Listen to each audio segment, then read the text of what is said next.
Bom dia, minha gente. A paz do Senhor Jesus, que Deus venha abençoar cada um de nós.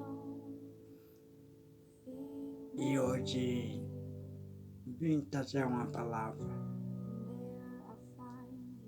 A vez de a tua vida traga uma tempestade, traga o mar violento. A vez de você pensa o seu barco vai afundar. A vez de você pensa tudo acabou. E é a hora que Deus chega dizendo: eu estou aqui, estou junto com você. O seu barco não vai afundar. Por quê?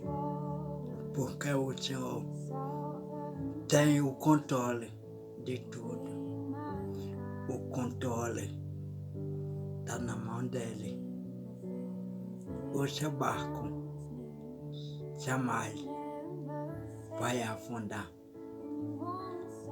Porque como você passar essa tempestade, lá na frente tem água melhor para a sua vida te esperando. A vez a gente tem passado para a tempestade da vida. E como a gente passa, lá na frente tem água bom para a nossa vida. Esta foi pequena palavra de hoje. Que Deus venha abençoar. Que Deus venha derramar chuva de bênção. Lembre, Jesus está com você. Esta tempestade, o seu barco não vai afundar, porque Jesus está no controle.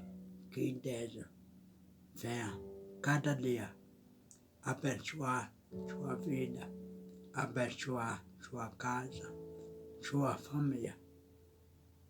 Até amanhã, se Deus quiser.